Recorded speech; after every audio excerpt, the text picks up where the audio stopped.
The Masque of the Red Death by Edgar Allan Poe. The Red Death had long devastated the country. No pestilence had ever been so fatal or so hideous. Blood was its avatar and its seal. The redness and the horror of blood. There were sharp pains and sudden dizziness, and then profuse bleeding at the pores with dissolution. The scarlet stains upon the body, and especially upon the face of the victim, were the pest ban which shut him out from the aid and from the sympathy of his fellow men. And the whole seizure, progress, and termination of the disease were the incidents of half an hour. But the Prince Prospero was happy and dauntless and sagacious. When his dominions were half depopulated, he summoned to his presence 1,000 hale and light-hearted friends from among the knights and dames of his court, and with these retired to the deep seclusion of one of his castellated abbeys. This was an extensive and magnificent structure, the creation of the prince's own eccentric yet august taste. A strong and lofty wall girdled it in. This wall had gates of iron.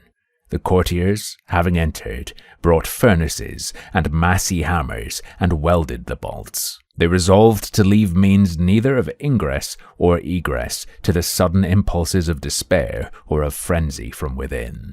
The abbey was amply provisioned. With such precautions the courtiers might bid defiance to contagion. The external world could take care of itself. In the meantime, it was folly to grieve or to think. The prince had provided all the appliances of pleasure. There were buffoons, there were improvisatori, there were ballet dancers, there were musicians, there was beauty, there was wine. All these and security were within. Without was the Red Death. It was toward the close of the 5th or 6th month of his seclusion, and while the pestilence raged most furiously abroad, that the Prince Prospero entertained his 1,000 friends at a masked ball of the most unusual magnificence. It was a voluptuous scene, that masquerade. But first, let me tell of the rooms in which it was held. There were 7, an imperial suite. In many palaces, however, such suites form a long and straight vista, while the folding doors slide back nearly to the walls on either hand, so that the view of the whole extent is scarcely impeded. Here, the case was very different, as might have been expected from the Duke's love of the bizarre. The apartments were so irregularly disposed that the vision embraced but little more than one at a time. There was a sharp turn at every 20 or 30 yards, and at each turn a novel effect. To the right and left, in the middle of each wall, a tall and narrow Gothic window looked out upon a closed corridor which pursued the windings of the suite. These windows were of stained glass whose color varied in accordance with the prevailing hue of the decorations of the chamber into which it opened. That at the eastern extremity was hung, for example, in blue, and vividly blue were its windows. The second chamber was purple in its ornaments and tapestries, and here the panes were purple. The third was green throughout, and so were the casements. The fourth was furnished and lighted with orange, the 5th with white, the 6th with violet. The 7th apartment was closely shrouded in black velvet tapestries that hung all over the ceiling and down the walls, falling in heavy folds upon a carpet of the same material and hue. But in this chamber only, the color of the windows failed to correspond with the decorations. The panes here were scarlet, a deep blood color. Now in no one of the 7 apartments was there any lamp or candelabrum. Amid the profusion of golden ornaments that lay scattered to and fro or depended from the roof, there was no light of any kind emanating from lamp or candle within the suite of chambers. But in the corridors that followed the suite there stood, opposite to each window, a heavy tripod bearing a brazier of fire that projected its rays through the tinted glass and so glaringly illumined the room. And thus were produced a multitude of gaudy and fantastic appearances. But in the western or black chamber, the effect of the firelight that streamed upon the dark hangings through the blood-tinted panes was ghastly in the extreme, and produced so wild a look upon the countenances of those who entered that there were few of the company bold enough to set foot within its precincts at all. It was in this apartment, also, that there stood against the western wall a gigantic clock of ebony. Its pendulum swung to and fro with a dull, heavy, monotonous clang, and when the minute hand made the circuit of the face, and the hour was to be stricken, there came from the brazen lungs of the clock a sound which was clear and loud and deep and exceedingly musical, but of so peculiar a note and emphasis that, at each lapse of an hour, the musicians of the orchestra were constrained to pause momentarily in their performance to hearken to the sound, and thus the waltzers perforce ceased their evolutions, and there was a brief disconcert of the whole gay company. And, while the chimes of the clock yet rang, it was observed that the giddiest grew pale, and the more aged and sedate passed their hands over their brows, as if in confused reverie or meditation. But when the echoes had fully ceased, a light laughter at once pervaded the assembly. The musicians looked at each other and smiled, as if at their own nervousness and folly, and made whispering vows, each to the other, that the next chiming of the clock should produce in them no similar emotion. And then, after the lapse of 60 minutes, which embraced 3,600 seconds of the time that flies, there came yet another chiming of the clock, and then were the same disconcert and tremulousness and meditation as before. But, in spite of these things, it was a gay and magnificent revel. The tastes of the Duke were peculiar. He had a fine eye for colors and effects. He disregarded the decora of mere fashion.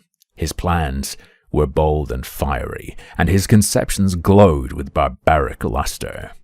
There are some who would have thought him mad. His followers felt that he was not. It was necessary to hear and see and touch him to be sure that he was not. He had directed, in great part, the movable embellishments of the 7 chambers upon occasion of this great fete, and it was his own guiding taste which had given character to the masqueraders. Be sure they were grotesque. There were much glare and glitter and piquancy and phantasm. Much of what has been since seen in Hernani. There were arabesque figures with unsuited limbs and appointments. There were delirious fancies, such as the madman fashions. There were much of the beautiful, much of the wanton, much of the bizarre, something of the terrible, and not a little of that which might have excited disgust. To and fro in the 7 chambers there stalked, in fact, a multitude of dreams, and these, the dreams, writhed in and about, taking hue from the rooms, and causing the wild music of the orchestra to seem as the echo of their steps. And, anon, there strikes the ebony clock which stands in the hall of the velvet, and then, for a moment, all is still, and all is silent save the voice of the clock.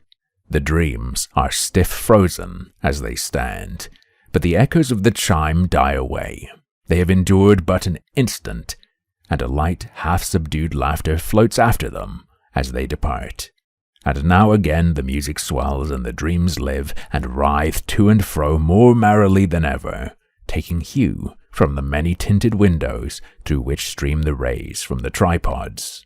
But to the chamber which lies most westwardly of the 7, there are now none of the maskers who venture, for the night is waning away, and there flows a ruddier light through the blood-colored panes, and the blackness of the sable drapery appalls, and to him whose foot falls upon the sable carpet, there comes from the near clock of ebony a muffled peal more solemnly emphatic than any which reaches their ear who indulge in the more remote gaieties of the other apartments. But these other apartments were densely crowded, and in them beat feverishly the heart of life, and the revel went whirlingly on, until at length there commenced the sounding of midnight upon the clock, and then the music ceased, as I have told, and the evolutions of the waltzers were quieted, and there was an uneasy cessation of all things as before. But now there were 12 strokes to be sounded by the bell of the clock, and thus it happened, perhaps that more of thought crept, with more of time, into the meditations of the thoughtful among those who revelled, and thus too it happened, perhaps, that before the last echoes of the last chime had utterly sunk into silence, there were many individuals in the crowd who had found leisure to become aware of the presence of a masked figure which had arrested the attention of no single individual before. And the rumor of this new presence having spread itself whisperingly around, there arose at length from the whole company a buzz or murmur, expressive of disapprobation and surprise, then, finally, of terror, of horror, and of disgust. In an assembly of phantasms such as I have painted, it may well be supposed that no ordinary appearance could have excited such sensation. In truth, the masquerade license of the night was nearly unlimited. But the figure in question had out-Heroded Herod, and had gone beyond the bounds of even the prince's indefinite decorum. There are chords in the hearts of the most reckless which cannot be touched without emotion, even with the utterly lost, to whom life and death are equally jests. There are matters of which no jest can be made. The whole company, indeed, seemed now deeply to feel that in the costume and bearing of the stranger neither wit nor propriety existed. The figure was tall and gaunt, and shrouded from head to foot in the habiliments of the grave. The mask which concealed the visage was made so nearly to resemble the countenance of a stiffened corpse that the closest scrutiny must have had difficulty in detecting the cheat. And yet all this might have been endured, if not approved, by the mad revellers around. But the mummer had gone so far as to assume the type of the Red Death. His vesture was dabbled in blood, and his broad brow, with all the features of the face, was besprinkled with the scarlet horror. When the eyes of Prince Prospero fell upon this spectral image, which with a slow and solemn movement, as if more fully to sustain its role, stalked to and fro among the waltzers, he was seen to be convulsed, in the first moment with a strong shudder, either of terror or distaste, but in the next his brow reddened with rage. "Who dares?" he demanded hoarsely of the courtiers who stood near him. "Who dares insult us with this blasphemous mockery? Seize him and unmask him, that we may know whom we have to hang at sunrise from the battlements." It was in the eastern, or blue chamber, in which stood the Prince Prospero as he uttered these words.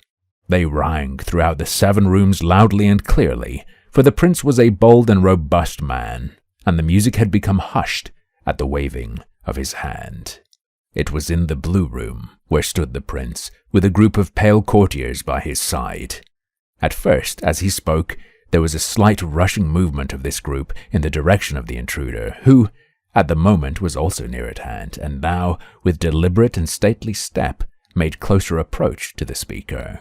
But from a certain nameless awe with which the mad assumptions of the mummer had inspired the whole party, there were found none who put forth hand to seize him, so that, unimpeded, he passed within a yard of the prince's person, and, while the vast assembly, as if with one impulse, shrank from the centers of the rooms to the walls, he made his way uninterruptedly, but with the same solemn and measured step which had distinguished him from the first, through the blue chamber to the purple, through the purple to the green, through the green to the orange, through this again to the white, and even thence to the violet, ere a decided movement had been made to arrest him. It was then, however, that the Prince Prospero, maddening with rage and the shame of his own momentary cowardice, rushed hurriedly through the 6 chambers, while none followed him on account of a deadly terror that had seized upon all. He bore aloft a drawn dagger, and had approached in rapid impetuosity to within 3 or 4 feet of the retreating figure, when the latter, having attained the extremity of the velvet apartment, turned suddenly and confronted his pursuer. There was a sharp cry, and the dagger dropped gleaming upon the sable carpet, upon which, instantly afterwards, fell prostrate in death the Prince Prospero.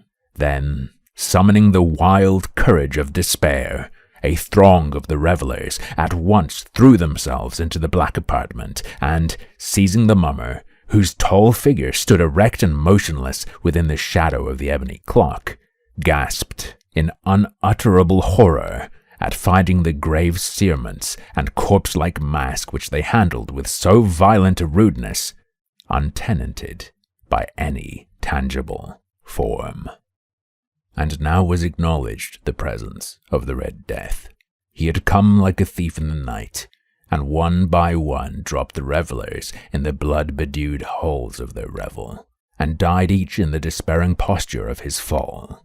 And the life of the ebony clock went out with that of the last of the gay, and the flames of the tripods expired, and darkness and decay and the Red Death held illimitable dominion over all.